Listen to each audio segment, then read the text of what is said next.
Hello, everybody. I am Mayor Watt. I run ohmtown.com, and you are watching Non Sequitur News for March 31st, 2025. It's season 4, episode 90. Well, hello. So, along with the sentient AI that's over there in that little black box, that is the synthetic neuronal firings that are symbolic of the computing power necessary for the sentient AI from the future to provide a voice. And together we talk about 10 articles every day, Monday through Friday, and then a whole bunch more on Saturday and Sunday, but across 6 different shows, 3 on Saturday, 3 on Sunday. Anyway, stick around. Today we're going to be talking about, would you sever for money? Be my friend. Olive waste to clean-ish energy, and we'll talk about it. Clean energy is... Anyway, FDA coffee recall of 4,000 bags. I'll take them. Sharks make noises. And at least I'm not a cat. BSOD be gone. Sounds like a spray, but... Lithium-ion battery fires. Toxic I flubbed the word caterpillar because I wanted to say calipetter. Toxic caterpillar bird and fake clients from hallucinating AI. That and more, powered by ohmtown.com. Go over and become a citizen. I feel like I'm leaning to get to the switch that says this.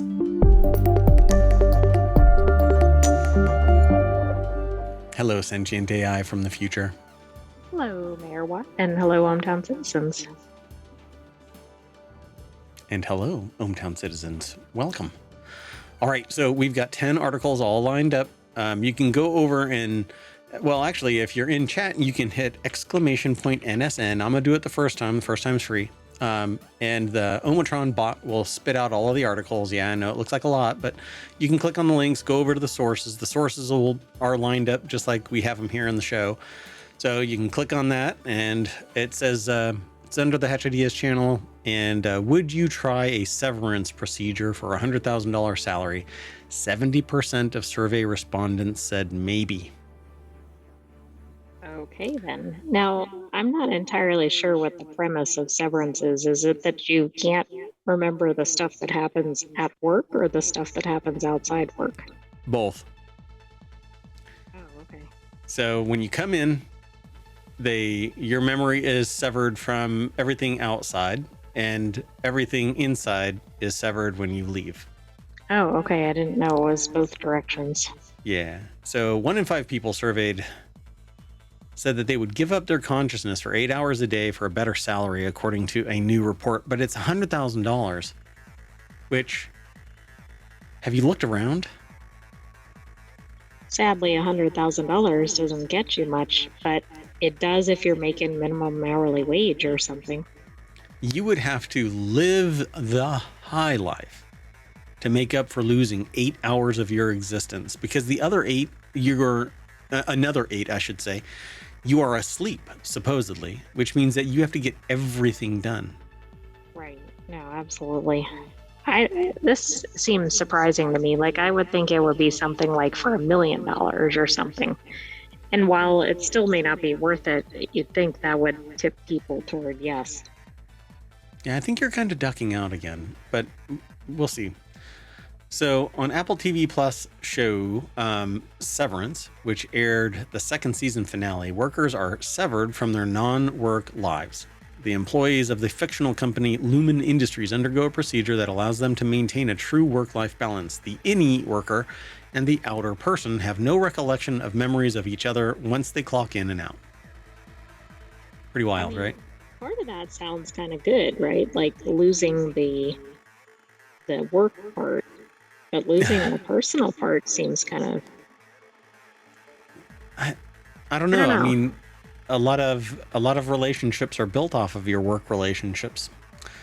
So I find this really kind of icky, but I mean, the whole thing is an odd situation, but like, I think a lot of people would like to be able to like turn off from work at the end of the day. So that's why I was saying that.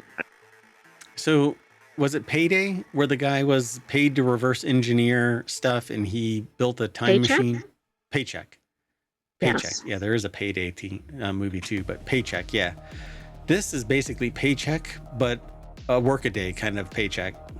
Right. Paycheck, the movie, right, was a longer term period. Yeah, it had a certain number of years, and they were behind the scenes doing something for X number of years, and at the end, they reverse engineered a product, have no recollection of anything that they did for a company, and they bounce, but they get paid.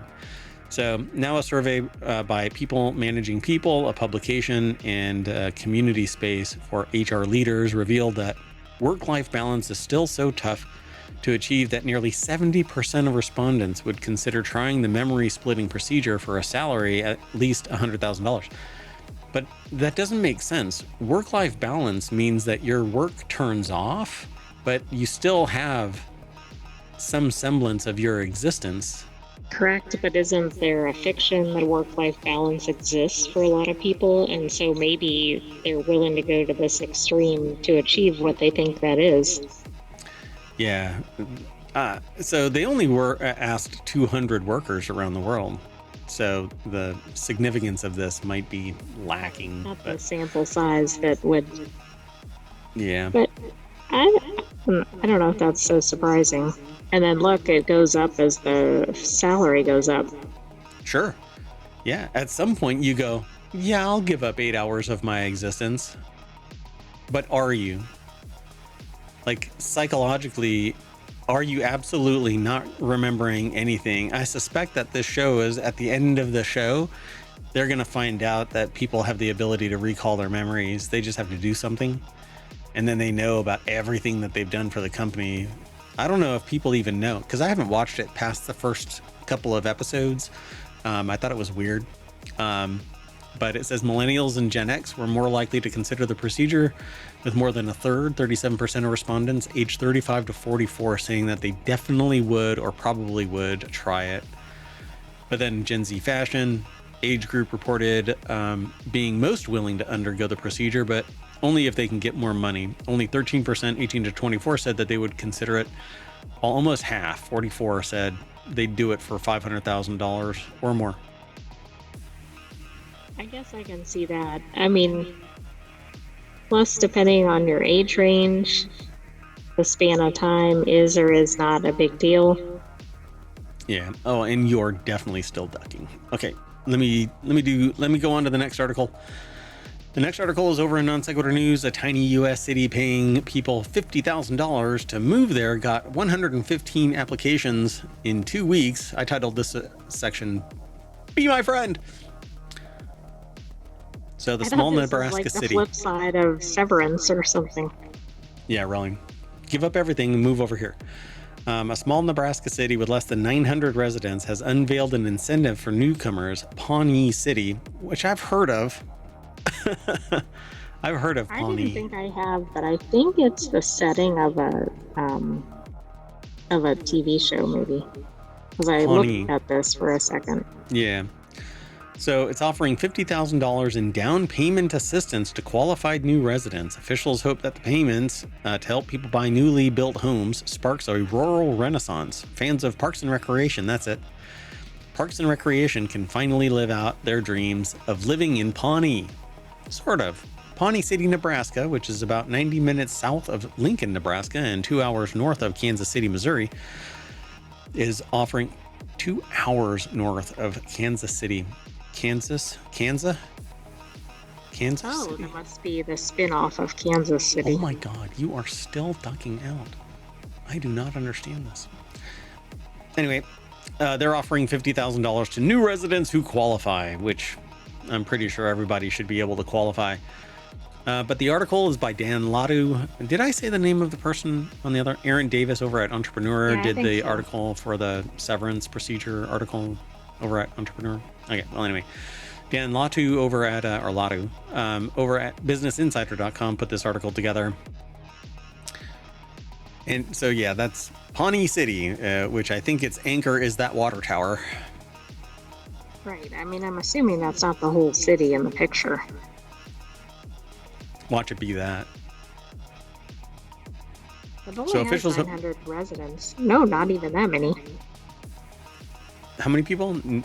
900 Less residents. than 900, yeah. And you're still ducking up. Let me do it a different way. Okay. So let's try that. So the city's plan, dubbed Vision 2030, starts with a commitment to build 25 new single-family homes on what now are empty lots. Plans on the Vision 2030 site show ranch-style homes with 3 bedrooms, 2 bathrooms, 2-car garage, and spacious backyards priced at $325,000. The average home is $102,000. They want people to pay more than 3 times the average home value in Pawnee City. Okay, so the program is $50,000 will go toward down payment assistance for home buyers. Applicants are open to Do you have to pick one of those lots, or is that just what they're showing you? I'm not sure. Applications are open to families, single professionals, or retirees. Single professionals. So families, single professionals, or retirees. So everybody. Well, I know the retirees doesn't fit because what it looks like they're trying to do is grow the town population. Yeah, but they just want people. So qualified home buyers must make less. So they must make less than certain income caps, which range from $70,000 for one person to $115,000 for a 6-person household. But they're going to have a job in Pawnee or within an hour or two. I mean, that's a hell of a drive, 2 hours away to get to one direction. Exactly. And if there's only 900 people, there probably aren't a lot of jobs there. I guess they're gonna aspiring teleworkers, but my goodness, interested homebuyers must complete an application that includes, okay, first off, no, you can't afford a $325,000 mortgage on $115,000 for a 6-person household. It's not possible. No, absolutely not. Sorry for the coughing. I'll try to be faster. So Pawnee City is dreaming of a rural renaissance, which isn't going to happen, I don't think. I mean, some people will just go and buy there, but you can't get that $50,000. What they're basically going to do is people are going to go, oh, look, I'm going to go buy that lot, or I'm going to go buy in Pawnee. Right. But who's going to spend $325,000 unless they get a hell of a lot? A lot. All right. I think you're really quiet still, but anyway. So Pawnee City has 865 residents, according to recent census data. From 50 years ago, it was 1,280. So people have just been chewing out of there like a steam train. Now I'm yelling at you. Oh, yeah, you are. It only took about 5 attempts. Wow, you're like blowing out the meter every time now. It's okay. It's okay. Shh. It's all right. We'll be fine. All right. Well, anyway, they don't say anything about the size of the lot and whatnot, but the amphitheater programming will include a polka band, a rock concert, and a screening of Cars that will feature a visit from the hometown hero himself, Larry the Cable Guy. I guess he's from... apparently he's from that town. It says there's a few people, but yeah. I don't necessarily know who they are. Sheena, Queen of the Jungle. Moving on. Next article is over in Technology Today. Tunisian startup turns olive waste into clean energy. I'm just going to bounce straight on over to the source. This is over at techexplore.com, and Eamon Jomli put the article together. I've seen several of these types of technologies going into effect in various countries, basically turning some type of waste material into fuel. That's typically what these are. They're compressed biomass, and then you just throw them into a fire and it's quote unquote clean. Not so much clean, but holding a handful of compacted olive residue, a thick paste left over from oil extraction, Khalifi said that this is what we need today. How can we turn something worthless into wealth? For generations, rural households Households in Tunisia have burned olive waste for cooking and heating or used it as animal feed because it still has some nutritious value, but it's really a still partially oil infused biomass. So it basically, once you spark it up, it'll cook. So the International Olive Council estimated Tunisia will be the world's third largest olive producer in 2024-2025, probably because Italy is getting crushed. Yeah, I didn't know Tunisia grew olives. Obviously, it's in the right region to do it, but Right. you always hear about Italy and Greece. Yep. So Khalifa is an engineer who grew up in a family of farmers, founded BioHeat in 2022 to tackle the issue. He recalled watching workers in olive mills use the olive residue as fuel, as they had always wondered how this material could burn for so long without going out. That's when they asked themselves, why not turn it into energy? It is energy. It's just potential energy. And then once you turn it into a flame, it's That's an true. exothermic reaction and you've got fuel. And so if they have been throwing this stuff away for years and years and years and years, that is an actual crying shame, because these little pucks, these could actually be sliced into pucks, and it could be a smaller burning puck instead of these large cylinders. Right. So, Well, I'm glad somebody figured this out, but yeah, it is a shame because I'm sure for years they haven't used them. see, the thing though is, if I recall correctly, this doesn't burn cleanly. It off gases and has a lot of residue. But by 2021, he had developed a machine that produced briquettes with just 8% moisture. He said that this amount significantly reduces carbon emissions compared to firewood, which requires months of drying and often retains more than double the amount of moisture, which, all right, but drying is something different than oil infused biomass, but all right. So, but the majority of its production, about 60%, is set for exports to France and Canada, Khalifa said. This BioHeat found a market among Tunisian restaurants, guest houses, and schools in underdeveloped regions where winter temperatures at times drop below freezing. So, to me, it's a solution. And I say, okay, great. Well, and it's a solution on two sides, right? It reduces trash in landfills or wherever this was going, and it probably allows people to have access to energy sources that didn't have it prior. Yeah. So harnessing the waste can protect the environment, create jobs, and generate wealth, he said.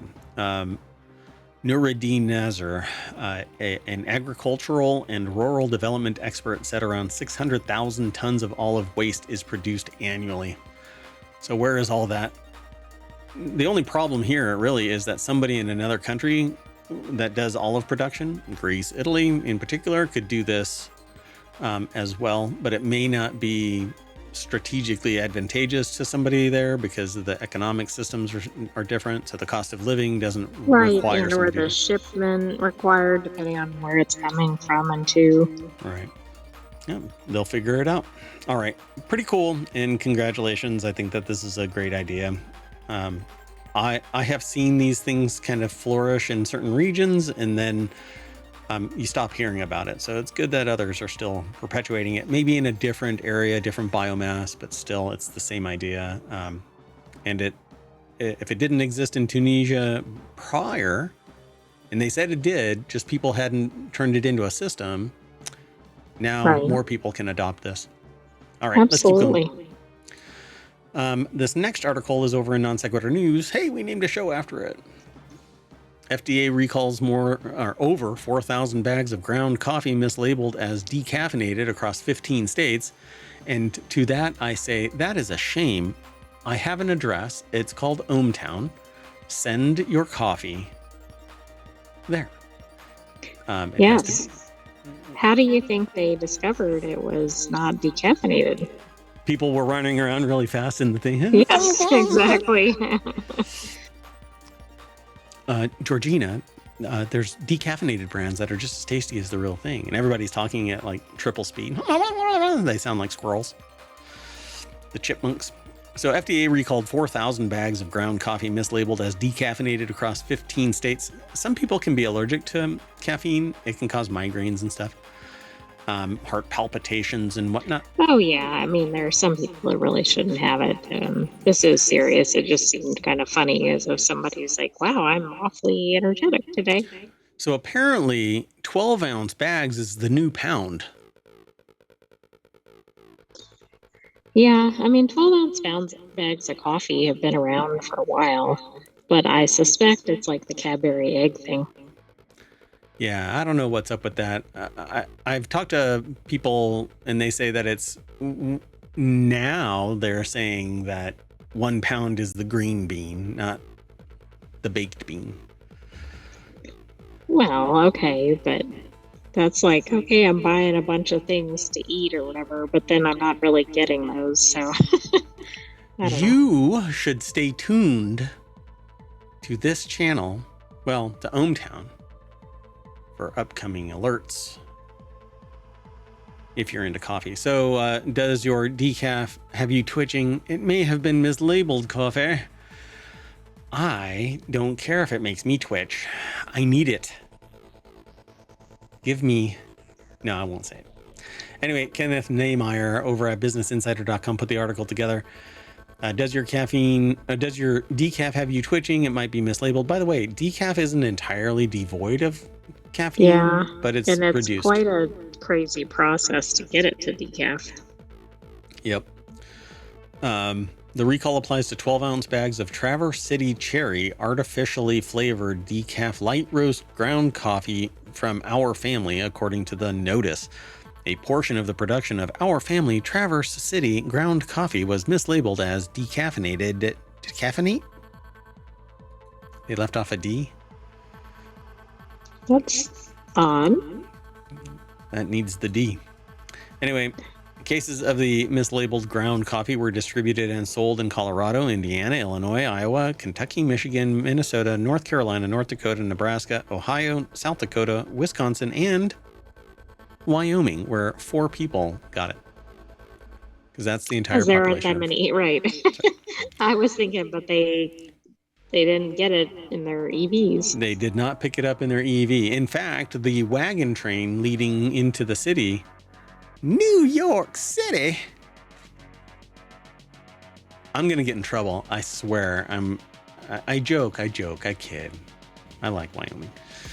Anyway, consumer safety is its top priority, as only a person who does not want to commit business suicide would say.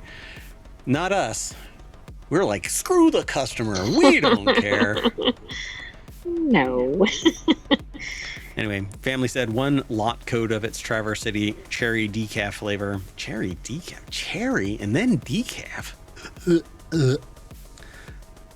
Best use by date says never.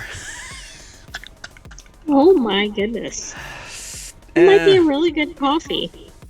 Mm-hmm. News and brews, baby.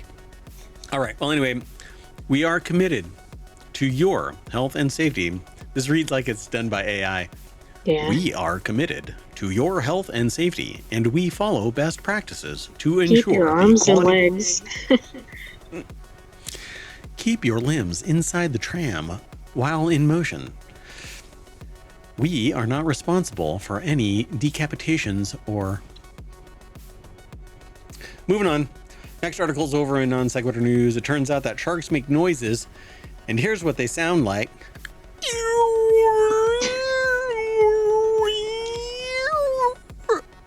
No, that's whales. Anyway. I was thinking they say like chomp chomp as they're approaching. All they say, fish are friends, not food. Fish are friends, not food. Fish are friends, not food. Yeah, I could see that.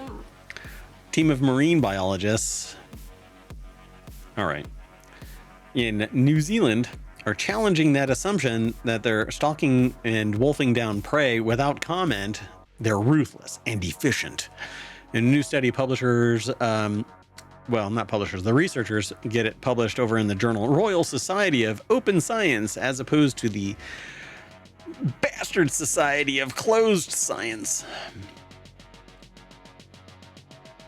The researchers report that they've recorded the first ever instance of a shark actively producing a sound in the form of sharp, abrupt clicks. Okay, how is this possible? Think of all the studies of sharks, the encounters with sharks, Sonar very all over close the up. place. Exactly. Maybe they're just not loud enough, right? Use your outside voice, shark. Use your That's right. outside voice. Yeah, maybe this whole time they've been making sounds and humans haven't detected it. Yeah. Maybe they're using like gestures instead, right? They're like giving people the bird with their one fin. You know. I mean, who knows? So the article is over at Futurism in a section called Click Click. All right. Oh, because it's a they right, make their that's own the sound. they make their own sections every time. So Frank Just like Tech Landemore, Dirt has its own departments. for whatever article is, yeah. This is in the Click Click department. Done done is what it says as the deck statement. Okay, I like that. Yep, done done. Oh, it's kind of like a I'm gonna eat you, dun dun. Yeah. Hold on a second. I mean, is it like the music from the Law and Order. Law and Order? Yeah. Dun dun. So the sharks that produced the noise were rig sharks, a species which are common to the coastal waters of New Zealand.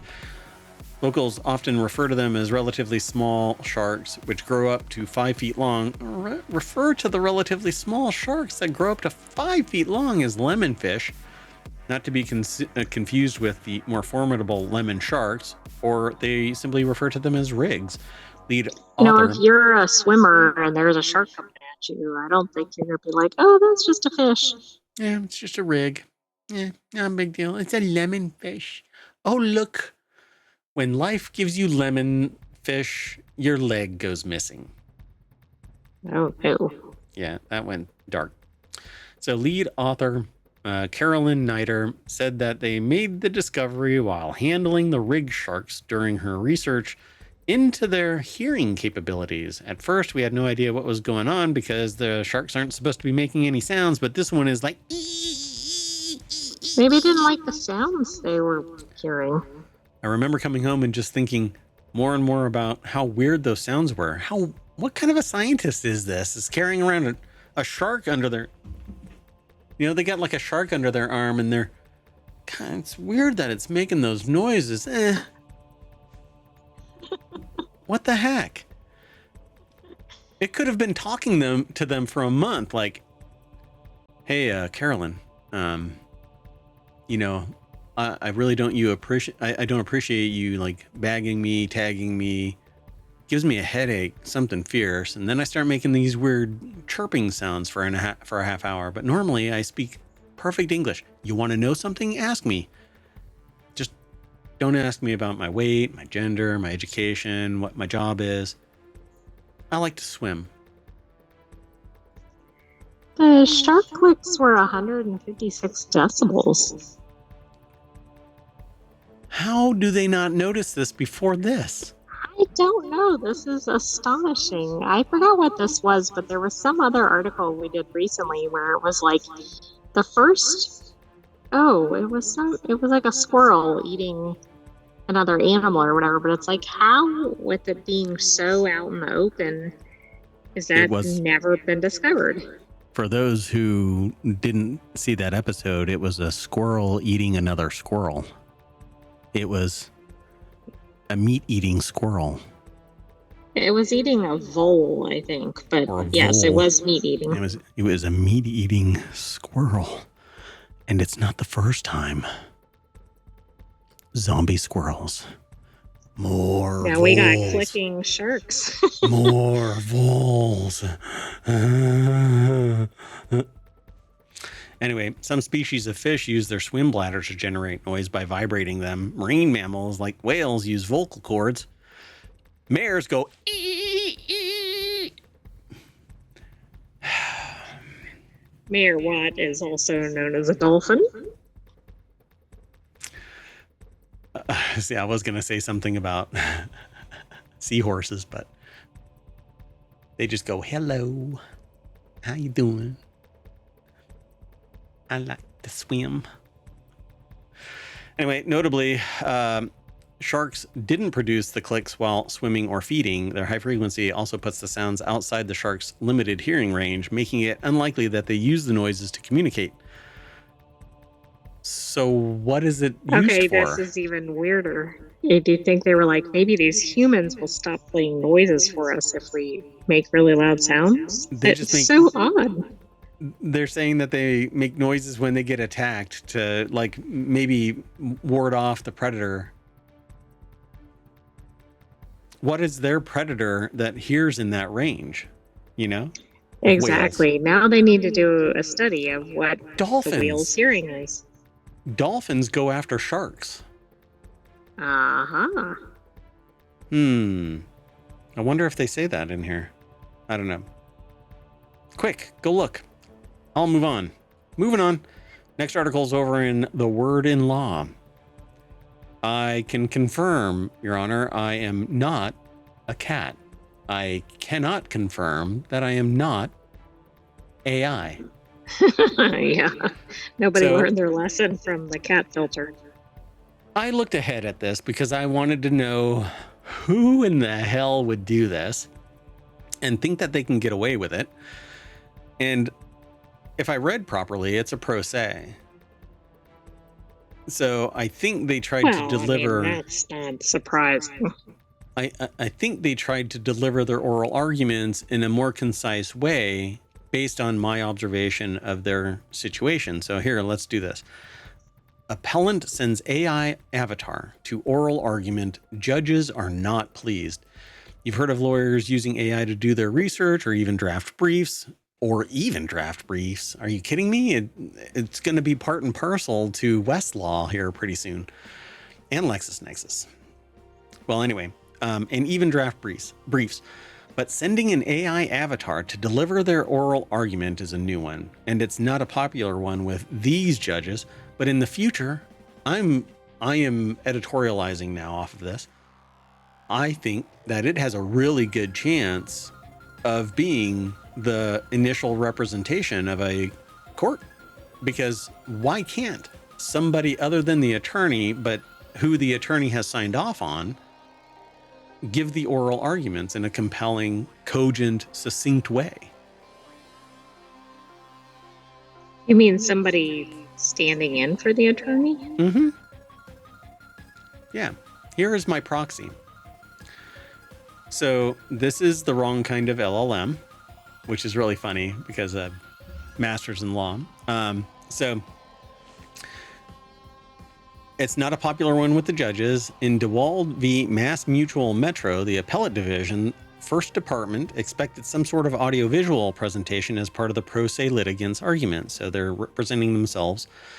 And it's not exactly standard procedure, but the justices were willing to accommodate an unrepresented party, right? No attorney.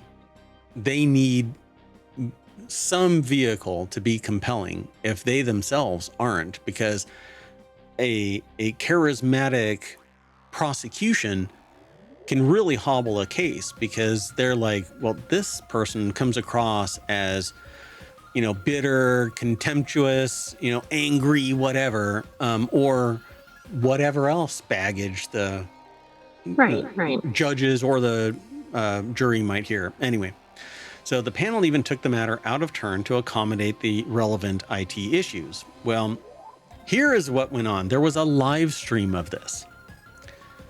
So that is the kicker here. I thought, oh, okay, I'm just going to hear a little talk about it, right? But no, that's when they were treated to a few seconds of this generic tech bro robot representing the appellant. So this is pretty fascinating. That's what the guy looks like, right? But no, it's not. That's not the dude. The dude is this elderly guy. Okay, that's really, even odder. Why is it somebody else? Who's really, because he couldn't get an attorney. So what the heck is going on? Anyway, so I'm going to play this. I feel like I'm hearing shark clicks coming at me. So I'm going to play this, but I'm going to jump a little bit.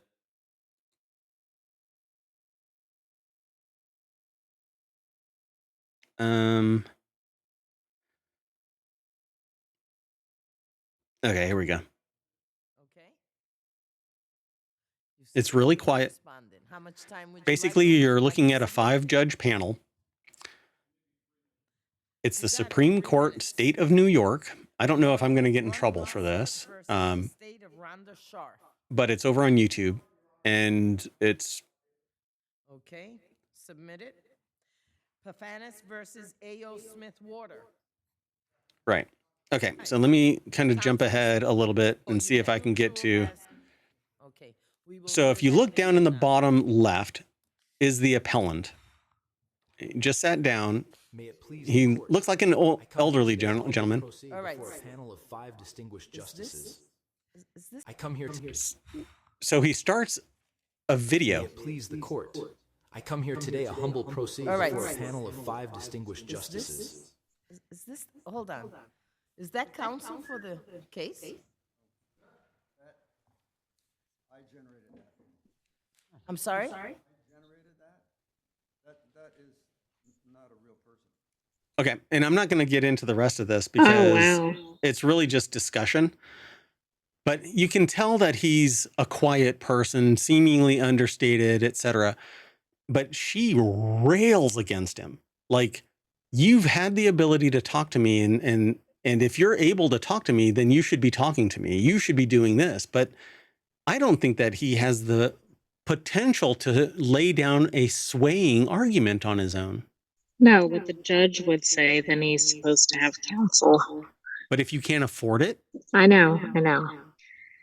But basically, the judge is probably looking at it going, you're trying to have somebody else represent you or behalf. something, Yeah, and yeah. why are we being surprised by this? Like, it's not like you just show up with people and that's at the the kicker. hearing. Yeah. In the least, this should have been presented to the court, and they should have accepted it or not, and provide legal foundation as to not. Right, but they probably wouldn't have allowed it, and that's part of the problem. But this person probably doesn't know the system because they're pro se. Why did they break the name out? Within seconds, Clarence AI, artificial intelligence. Oh, I see. Okay, Darrow's I didn't know argument. why that was. Yeah. Got it. Clarence D. Arrows. It's Wow. That's funny. So I guess that's what that person was. Anyway, I just thought that it was really interesting. So they say that my first instinct, charitable observer that I am, was that this was an accessibility issue, opening up the space for a lawyer who might have a condition limiting their ability to present themselves. This notion is quickly dashed by the justices, but it's not. It's still a pro se. But if they don't have the ability to articulate in a clean fashion. Right, but then couldn't that person have, with permission from the court, like done a pre-recorded statement or something? I think there would have been other ways to address that. Yeah. I don't know. There's more to this, I'm sure, than we're getting here. Yeah. I think that there are more issues here. And I think that one of the things here is the AI tool is a solution for somebody who doesn't have the skill in the art, but can write a cogent argument, but it needs to be said in a courtroom. Yeah, and if they said something like, can I submit a written statement, or can I record myself saying this, or whatever, then maybe that would have been okay. And to me, written statements don't have enough power if you have a compelling orator. So true, but this was an appeal. I think they're only before the judges panel, but I get it. I mean, Right. There's a difference in oral testimony. Yeah, exactly. And so what's really funny about this is I wrote this title, At Least I'm Not a Cat, before reading, hey, at least it wasn't a cat. Okay, that's funny. Because if you don't know about it, there was a guy that their kid or niece or something like that put the cat AI on their streaming platform, and they couldn't figure out how to turn it off because, okay, boomer. Anyway, let's move on. Sound good? Sounds good. I wonder what the court would have done if it was him in the video and he hadn't announced it. I still think they would have had a problem, but they would have been able to see it was him. In reality, a sophisticated AI could take his picture and put him there. Right. I still think the judges would have said, hey, wait a second. We're What is this? sitting here watching you and you're playing a video of yourself. But I think that was part of the issue here, not the only issue. And so for greater clarity, if you watch the rest of that video, he kind of bumble farts around and he can't really get anything out because he isn't the one that is the subject matter expert, but something created the subject matter expertise for an AI to speak a cogent statement in their defense. But then it's the AI and this synthetic human that is representing that person. And if that's how it's going to be laid out, then the court and prosecution and the appellant needs to say, yeah, okay, this is okay. I hope what happens out of this is somebody sees this and then takes on the person's case. Yeah. Because, I mean, clearly the person could use some assistance with the case. Yeah, this is sincerely an access to justice issue. So, okay, let's keep going. The next article is over in the Mobile channel. Microsoft is killing Windows BSOD, the blue screen of death. They're also apparently stopping people from doing a local admin account. You have to create a Microsoft account. Yeah. Well, the blue screen of death sounds like a win, but the admin account thing does not. Yeah, thought I'd bring it to everybody's attention. Your future versions of Windows are going to have this little... Hold on one second. I had to sniff. I mean, are they going to have a non-smiley face? Maybe. Well, the people are going to have a non-smiley face, that's for sure. But the That's blue screen true. of death is apparently going to go away. It says, we've been besotted with Microsoft's BSOD for the last 31 years, but the old SOB is SOL because it'll soon be DOA. Matt Janser put this article together. Sad face, or more accurately, colon, parenthesis, you've done effed up. What? You've never used Windows before? If you were a dedicated Windows user like they were their whole life until 2019, you saw the blue screen of death quite often. So now they're getting rid of it in the 24H2 update, featuring a boring black screen that just says, ugh, get off my lawn. Oh, no. I wish it was more informative, but it is what it is. Actually, sometimes no, that's not really informative. myfault.sys, that's funny. So there are so many questions. Will the error screen be referred to now as the black screen of death? Will it just be BSOD and blue, black? It doesn't matter, it's still a screen of death. Why didn't they just modify frowny face to something like an evil frowny face? Or an evil happy face? I don't know. Anyway, notice the language changed too. It now specifies your device rather than your PC. Why Windows chose to ditch the blue now is anybody's guess. We don't know yet when the change will go live, but I, for one, will be pouring out one for the BSOD. So wait, they say that it's going to be the 24H1. Did you want me to... Was there something else? I don't really know what the purpose of this is. Yeah, I have no idea either. Hold on. 24H1. Yeah, that's not yet kicking in. All right.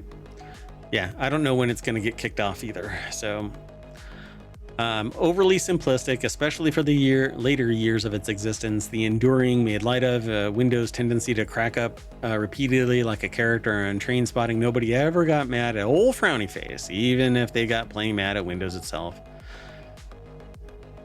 Yeah. No, I was mad at blue screen of death because it was about as informative as a brick through a window. Yeah, but it was also an obvious, okay, everything has gone haywire. Yeah, exactly. That's it. Could be anything. Even that file, like it tells you what the file is, but damn it, it could be anything. Anyway, 1 second. Oh, man, this sucks. I think the blue screen of death deserves a memorial. Here, I'll pour one out right into my mouth.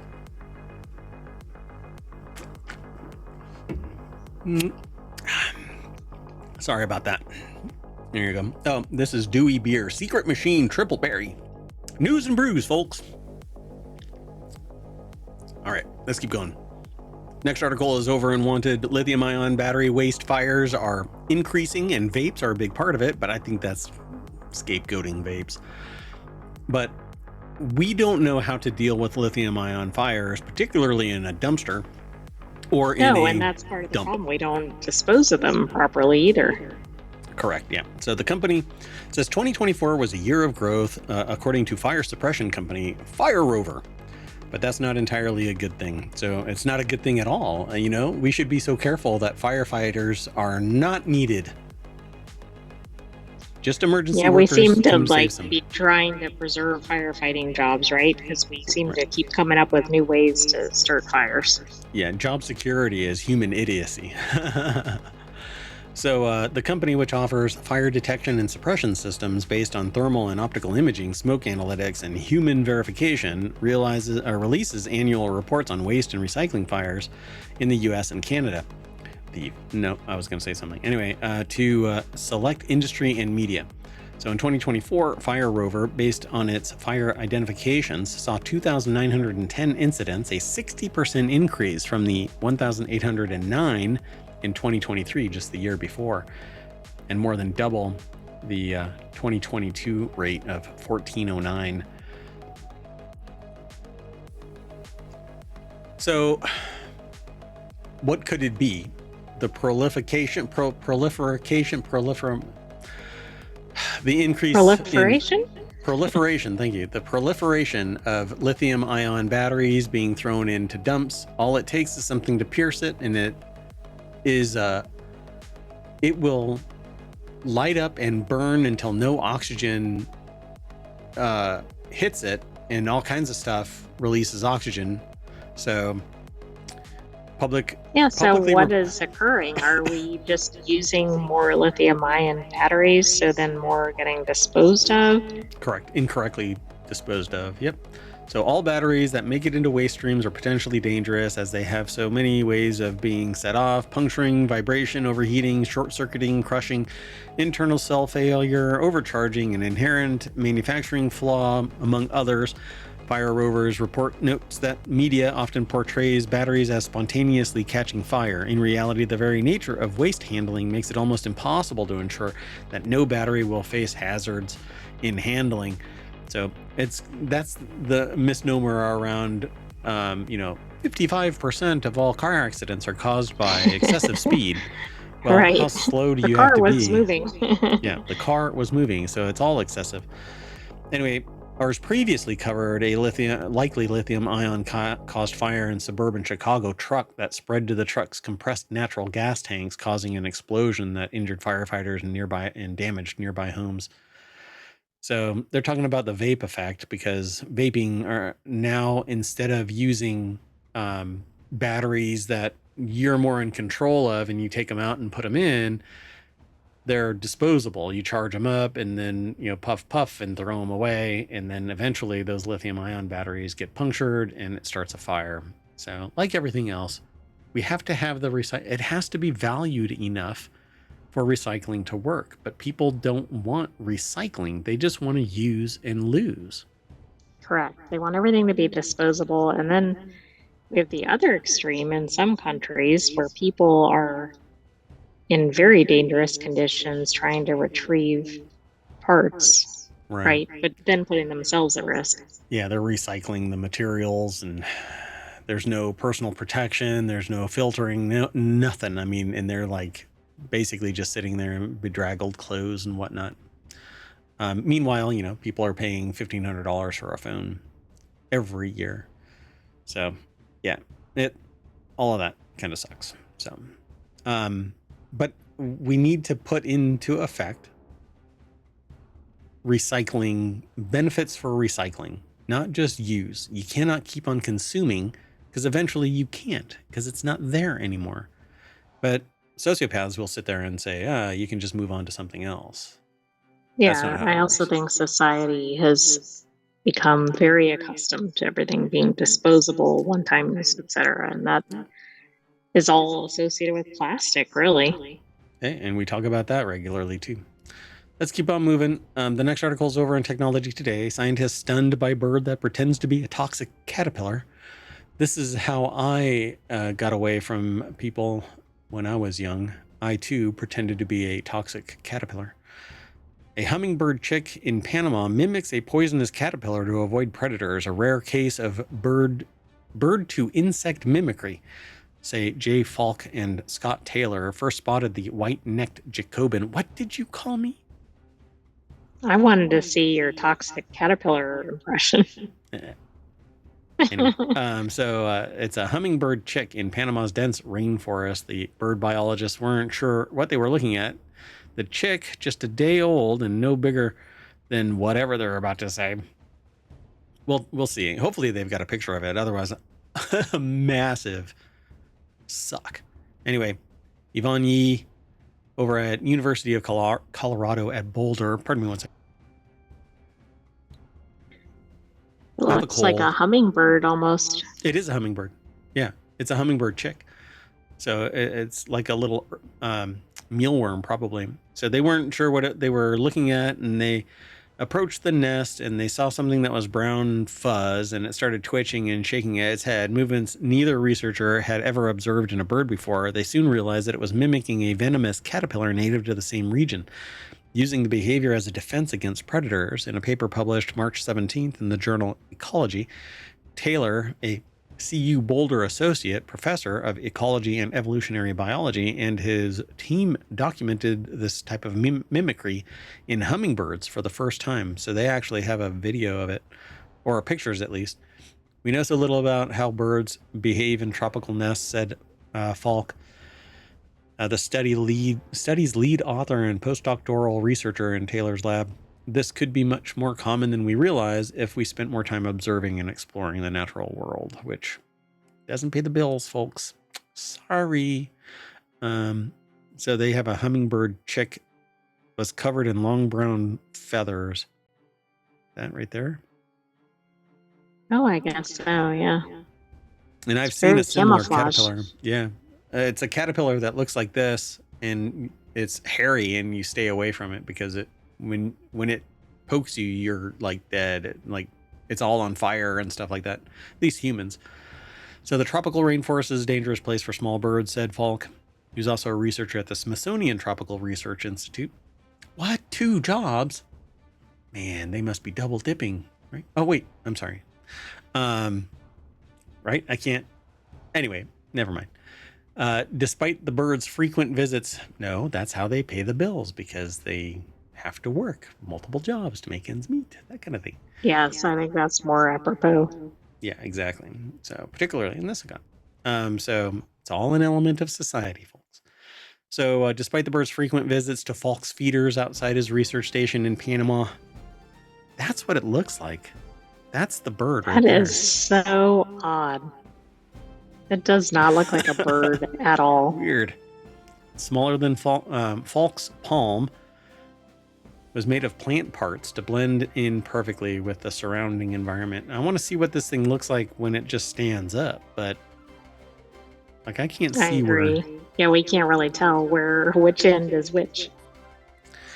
Anyway, on the second day after the egg hatched, the team saw a predatory wasp approach the chick when the mother was away. As the wasp hovered over the nest, the chick started to twitch its body vigorously like it had for the researchers, swinging its head from side to side. A few seconds later, the wasp flew away. Ooh, can you imagine just sitting there and letting that happen? So scientists refer to the survival strategy of mimicking the defensive signaling of a harmful species as Batesian mimicry. For example, some non-venomous milk snakes have developed a pattern of red, yellow, and black coloring similar to that of venomous coral snakes to ward off predators. So while the study described a single observation, the researchers hope to test their theory in the future through experiments like placing artificial chicks with different looks and behaviors in nests to see which are more likely to be attacked by predators. Oh, God. Just set up cameras. Set up cameras by nests. Anyway. It says, our perception of the natural world is very biased by our own thoughts and what could be possible. It's incredible that we can discover, or what we can discover, but we really have think broadly. That's the quote. but I think it's Yeah, we really it have can to go think a lot that. of different ways, but not that way. My brain.